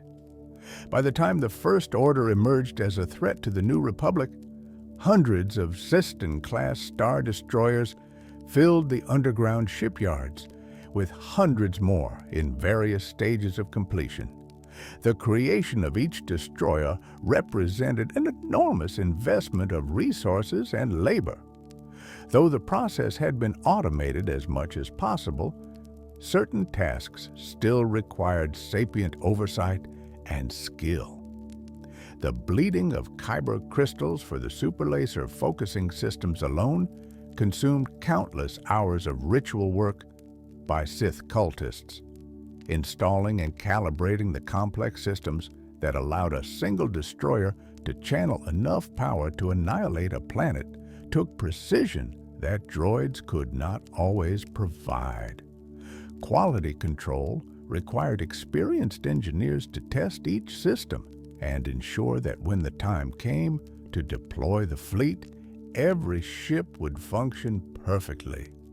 The Sith Eternal had to solve numerous logistical challenges beyond mere construction. Crew for the fleet would be needed, approximately 29,000 personnel per destroyer, including pilots, gunners, engineers, officers, and support staff. Training this many individuals without the broader galaxy noticing would have been impossible. The solution involved raising children on Exegol itself, indoctrinating them from birth to serve the Sith cause, and training them specifically for roles aboard the Final Order fleet. These children grew up knowing nothing but service to Emperor Palpatine and the Sith religion. They learned to revere the dark side, to believe that the galaxy was theirs to rule by cosmic right, to consider themselves privileged to be part of the force that would restore Sith dominion. They trained in zero-gravity environments, simulating ship operations, studied tactics and strategy appropriate to their future roles, and underwent physical conditioning to ensure they could handle the demands of space combat. By the time they reached adulthood, they were Sith troopers, fanatically loyal, highly skilled, and completely dedicated to their purpose. The Sith Trooper program represented an evolution of the First Order's Stormtrooper training, itself an evolution of the Empire's original program. Where regular stormtroopers were conditioned to obey orders and showed reasonable dedication to their cause, Sith troopers displayed absolute zealotry. They wore distinctive red armor that symbolized their allegiance to the Sith religion. They viewed death in service of their emperor not as a tragedy, but as an honor, a fulfillment of their purpose. Deploying such troops alongside the planet-destroying capabilities of the Final Order fleet would create a military force of unprecedented power and ruthlessness. The Sith Eternal also needed to address the issue of navigation. The atmospheric conditions on Exegol made leaving the planet difficult, even without considering the red honeycomb zone beyond. The constant storms, electrical interference, and spatial anomalies would have made it impossible for the destroyers to launch individually and navigate safely away. The solution involved constructing a navigation tower on the surface that could broadcast a signal strong enough to pierce the interference and guide the fleet out of the atmosphere in an orderly fashion. This navigation tower became the weak point in the Final Order's otherwise formidable defenses. Destroying it would leave the fleet trapped in EXOGOL's atmosphere, unable to depart to carry out their mission of galactic subjugation. The Sith Eternal understood this vulnerability but considered it acceptable given the alternatives. The tower could be heavily defended, and once the fleet launched, its destruction would be irrelevant. They never anticipated that knowledge of this weakness would be transmitted to their enemies at a critical moment. Throughout these decades of preparation, one question remained unanswered. Where was Palpatine himself? The Sith Eternal knew their master had died at the Battle of Endor. They had heard the reports of Darth Vader throwing the Emperor down the reactor shaft of the Death Star's subsequent destruction. Yet they maintained absolute faith that Palpatine would return. The Emperor had made preparations, had conducted rituals, had created the very facilities on EXOGOL specifically to enable his resurrection. Death would be only a temporary setback. That faith proved justified. On EXOGOL, in the most secure chambers deep within the Citadel, clone bodies waited in specialized vats. These vessels had been prepared for this exact purpose, to receive the Emperor's consciousness, should his original body be destroyed. The thin veil between life and death that characterized EXOGOL made possible what should have been impossible. Through essence transfer, an ancient Sith technique that Palpatine had learned from his master, Darth Plagueis, the Emperor's spirit traveled from the netherworld of the Force back into the living realm, possessing one of the prepared clone bodies. The ritual required perfect timing and tremendous power from both sides of the veil. Sith Eternal cultists performed ceremonies to tear open that barrier to create a passage through which their master's essence could return. They channeled dark side energy on a scale that would have been detectable across light years if anyone had been monitoring EXOGOL. They sacrificed, some accounts suggest, their own force potential to provide the power needed for the Emperor's return. Whether this literally involved draining midichlorians from their bodies, as some theories propose, or simply represented an exhaustion of their connection to the Force through extreme ritual, the result left many cultists permanently weakened. Palpatine returned, but imperfectly. The clone body that received his essence could not fully contain its power. Cells deteriorated rapidly, organs failed to function at full capacity, and the Emperor's physical form remained frail and decaying despite inhabiting a fresh clone. The dark side corruption that permeated EXOGOL itself may have contributed to this failure. The very environment that made essence transfer possible also damaged the bodies meant to receive that transfer. Or perhaps no clone, no matter how perfectly crafted, could truly contain the vastness of power that Palpatine had accumulated across his long existence. The Emperor found himself trapped in his failing clone body, dependent on life support systems and mobility assistance to function. He required an Omen harness, a specialized medical device named after an ancient Sith king who had suffered similar physical deterioration while maintaining immense force power. Tubes and mechanisms connected to Palpatine's body pump his nutrients and chemicals necessary to sustain his damaged physiology. He could move only slowly when his life support was attached, and separating from it for any length of time caused immediate decline. This situation infuriated the Emperor, but did not diminish his ambitions. If his current body could not sustain him, he would find or create a better vessel. His granddaughter Rey, whose existence he learned about after his resurrection, offered one possibility. Young, Force-sensitive, carrying his own genetic legacy, she could serve as a host for his spirit, allowing him to continue existing in a form capable of wielding his full power. But until she could be located and brought to EXOGOL, Palpatine would have to make do with his compromised resurrection, ruling from the shadows through proxies while his final order prepared to emerge. The Emperor's return energized the Sith Eternal. Their master lived again exactly as their faith had promised. This confirmation of Sith power over death itself reinforced their devotion and drove them to work even harder toward completing their preparations.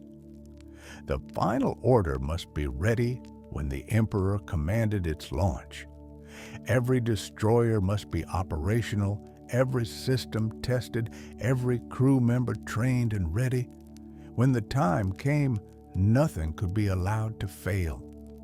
Palpatine also turned his attention to his secret creation, Snoke.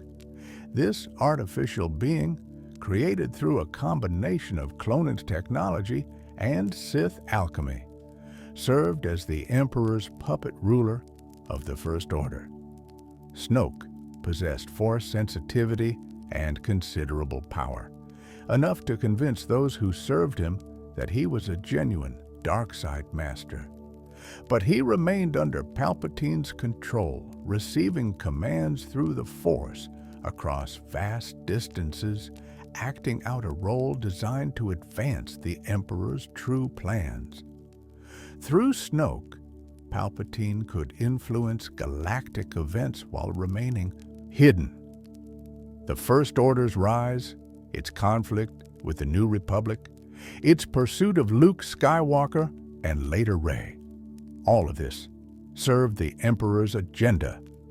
Snoke corrupted Ben Solo, turning him to the dark side as Kylo Ren, providing Palpatine with a potential heir of Skywalker blood who might serve his purposes.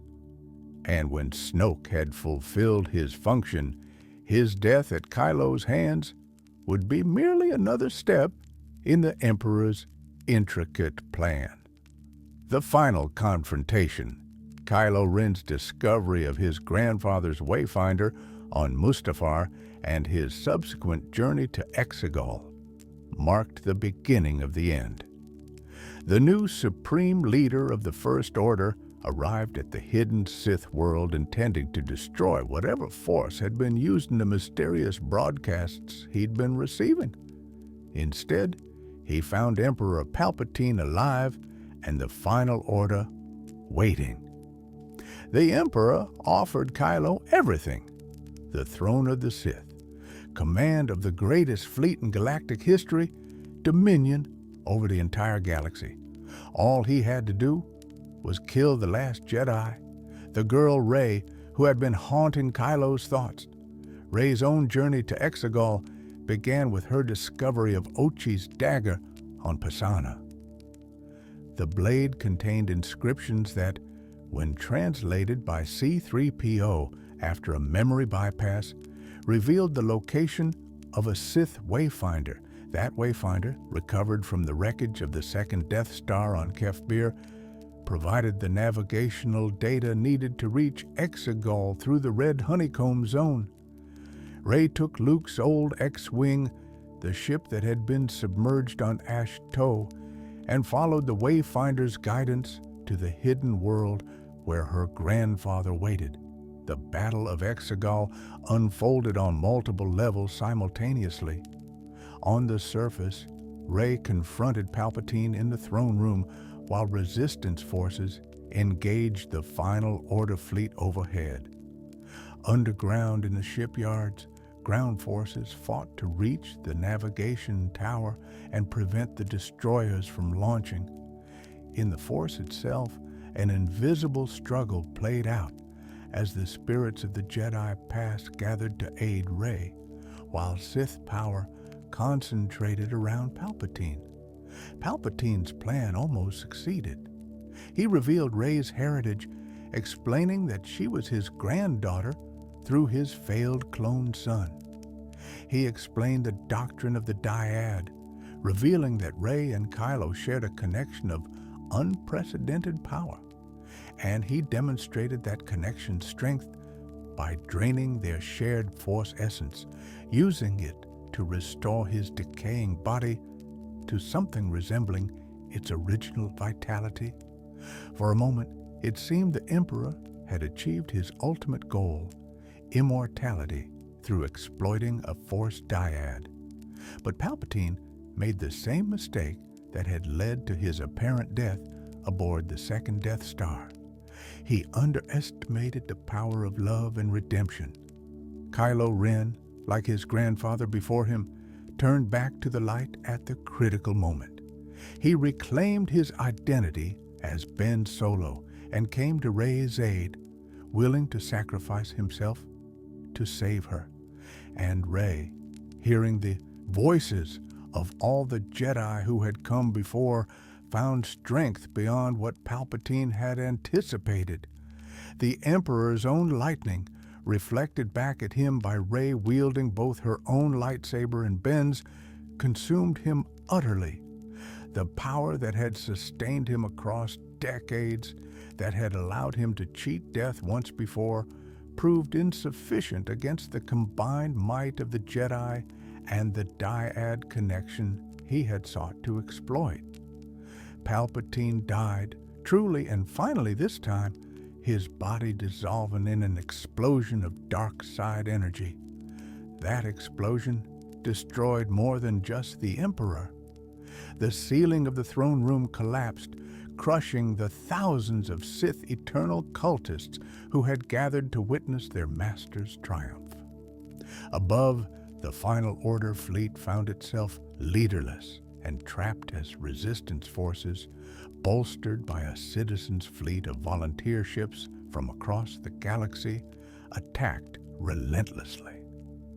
The navigation signal switched to General Pryde's ship, the Steadfast, but that vessel was destroyed, leaving the destroyers unable to navigate EXOGOL's atmosphere and Red Honeycomb Zone.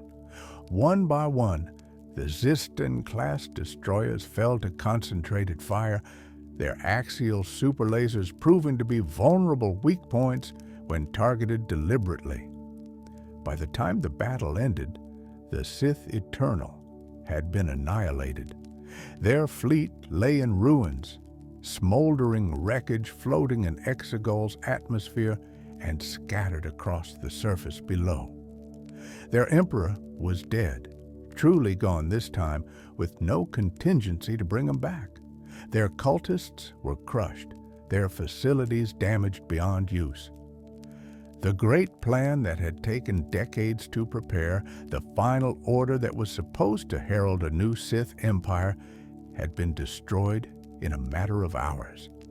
In the aftermath, historian Beaumont Kin led an excavation team to EXOGOL, beginning the long process of uncovering the Citadel's secrets. The galaxy needed to understand what had happened there, what the Sith had built, and how close they had come to achieving their goals. The story of EXOGOL, hidden for millennia, could finally be told. Conclusion.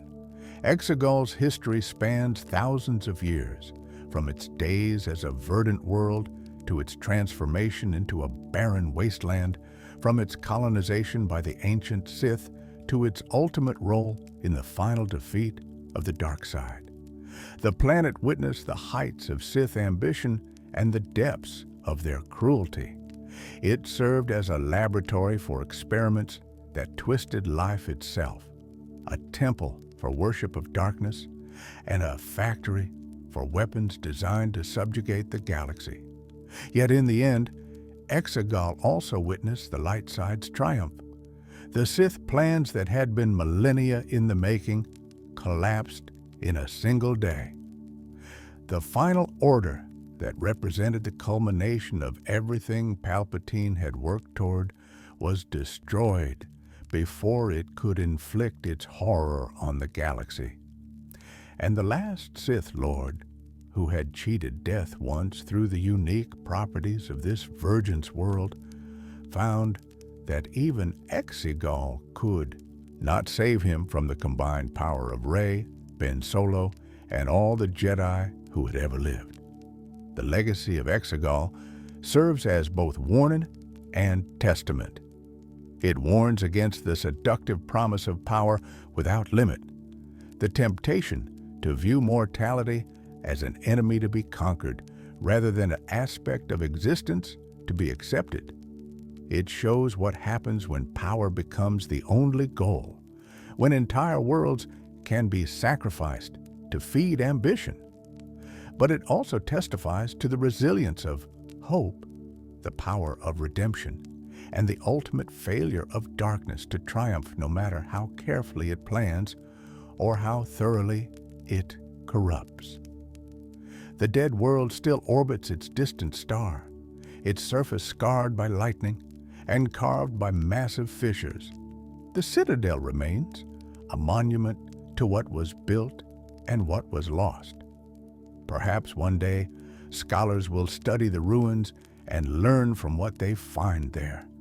Perhaps the Virgins itself, no longer exploited by the Sith, will begin to heal, the thin veil between life and death returning to its natural state.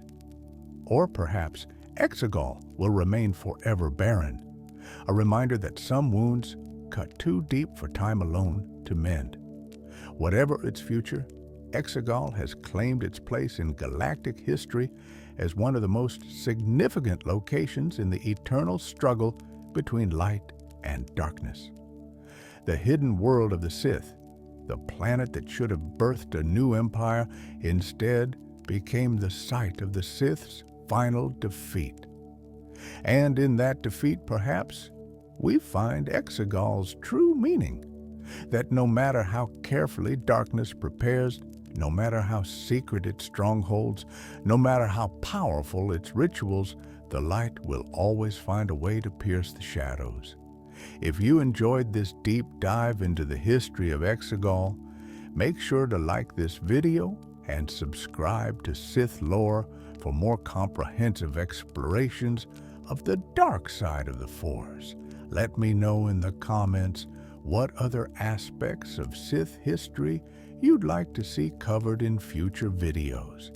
May the Force be with you.